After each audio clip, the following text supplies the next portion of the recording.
Hello, and welcome to the Trepid Technologies Security Plus course. My name is Johnny Bandon, and I will be your instructor for this video series.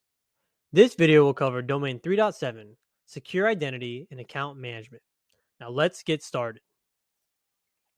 An identity provider is a third party that provides identification and authentication services for other organizations. Common identity providers are Google, Apple, and Facebook. An attribute is an extra information about an identity, like name, age, location, or department. Attributes are common in an Active Directory deployment, where you can assign multiple attributes to a user or object in Active Directory, something like their location or their phone number or email, right?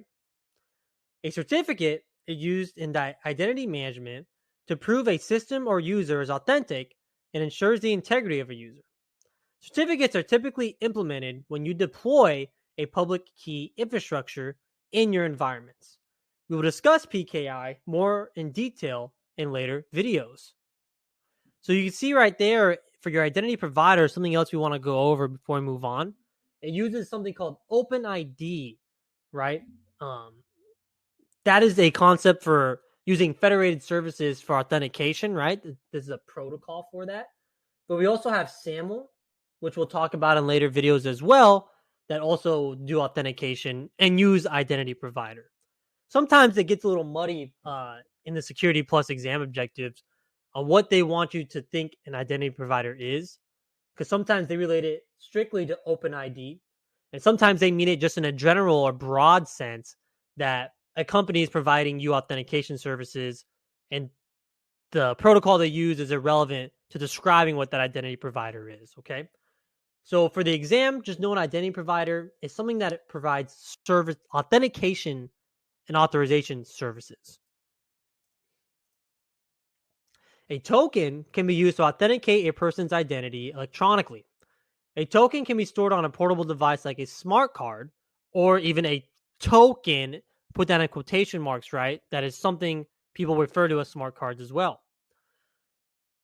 Tokens will use some form of certificate for authentication. So tokens are also used in a PKI infrastructure or a public key infrastructure.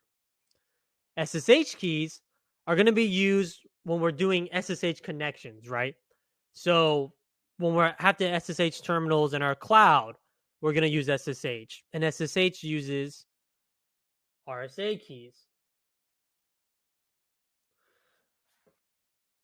And then smart cards. So smart cards are physical cards about the size of a credit card with a chip embedded into them that acts as a security token. Enterprises implementing PKI into their environment typically issue smart cards to their users. So example of this, the DoD, they use smart cards and we call them common access cards. And they are used to log into government systems and are also official federal identification cards. So smart cards can be a lot of things, right? But in terms of tech, see that chip right there? That's what's going to host our digital certificate or certificate to authenticate us, the user. Let's go into account types. As security administrators, we must understand the different account types that may exist on our network and what their purpose is. A regular user account is given to employees to perform their daily duties. A user account should have no special or elevated privileges. Shared accounts are accounts that multiple users will use. A shared account can have the same privileges as a regular user or an administrative user, and they can be shared among, let's say, an IT department or administrators with the same level of responsibility. For example, suppose you have a team of 4 junior database developers. So you got 4 junior devs that work on this database. In this case, they could all use a shared account since they all have the same privileges on your organization's databases.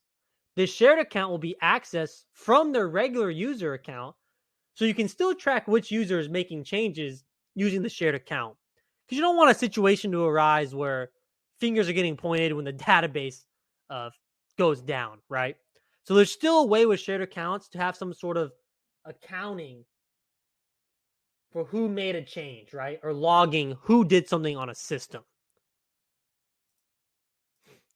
And then we have a generic account. A generic account is an account that comes standard with a system, like a Windows local administrator. The generic account should be disabled for most systems if you integrate that system into a domain or your enterprise. If a system is air gapped and not part of your enterprise, you may need to keep the generic account enabled because it may need to use that generic account for administrative purposes. This really all depends on the situation and the appetite or risk for the organization. A generic account doesn't actually have to be a local administrator Windows account. It could just be the basic one that comes with an IoT device, right? And then a guest account is provided to temporary users. They'll have limited privileges, and usually a guest account will have nothing linked to an individual, right? And then we have a service account, which is used for applications and services running in your enterprise. A service account can be created to run a single task for a service. A service account can also have elevated privileges if needed for running this task. Sometimes on our network monitoring tools, we'll create like a SolarWinds account that's going to be the account used to log into all of our network devices or something similar to that, right? Now let's go over some account policies. So as security administrators, you must also implement different policies for our accounts. These policies can harden our users' accounts and make our passwords harder to crack or brute force. Password complexity is used to help prevent brute force or dictionary attacks on our passwords. This will set the minimum requirements for creating a password, like how many unique characters and uppercase or lowercase characters can be used. A password history policy is also used to protect against dictionary and brute force attacks. This policy will not let a user reuse an older password within a specified amount of days. For example, you may set a 90-day password reuse policy, essentially saying that if you use the password within this past 90 days, you cannot use it again. And then we have access policies or schemes, right, that define how users will be granted access to enterprise resources. For example, your enterprise may lay out which departments have access to specific enterprise applications. So when you onboard a new engineer for the research and development department, you can reference your access policy to determine what privileges should be given to that user. And then we have time-based login. Pretty simple, setting a restriction on when a user can log into a system. Maybe you do this for work hours, or maybe for the obscure hours like midnight to 6, they won't be allowed to use their credentials. Some more account policies. You can also implement a security setting that only allows access to a resource from a specific system on the network. For example, suppose you log into a computer in the accounting department, but are trying to access resources in the human resources department. In that case, you can set a security policy that will not allow you to access the human resources, even if that user is a part of the human resources department. So let's break that down a little bit. So let's say we have our accounting computer, and that's on VLAN 20, and it has its own GPOs assigned to it. And then we have our marketing computer here. And then Bob, who's a part of the accounting department, goes to talk to Sean over here, and he's like, hey, let me log in and show you something. And he tries to log into this marketing computer and tries to go into his accounting resources.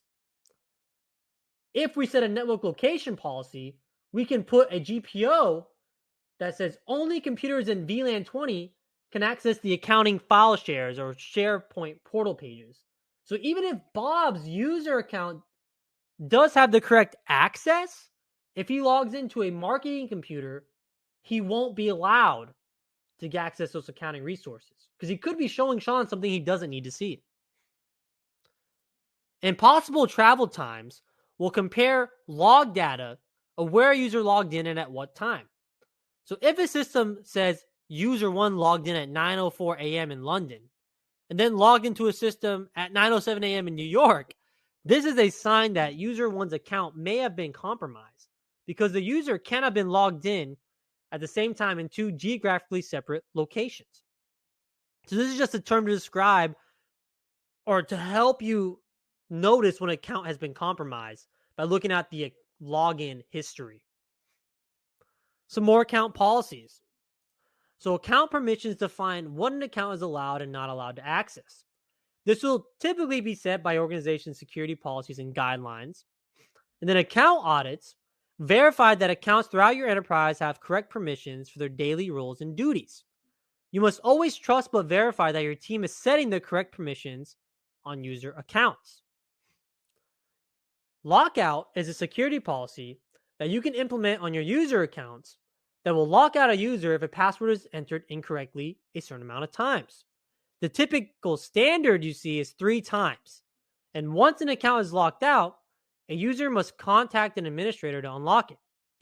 During this process, the administrator will be able to determine if the authorized user is locking out their account or if someone is trying to brute force that user's account. Disabling an account will not delete an account, but will prevent an account from being used on the network. If a threat actor has compromised an account, the best thing to do is disable the account, not delete it, so that you can still perform forensics on the account later. All right, so that is all we have for this video. I want to thank you for viewing and join us for our next video. We will go over domain 3.8, authentication and authorization. Thank you for viewing.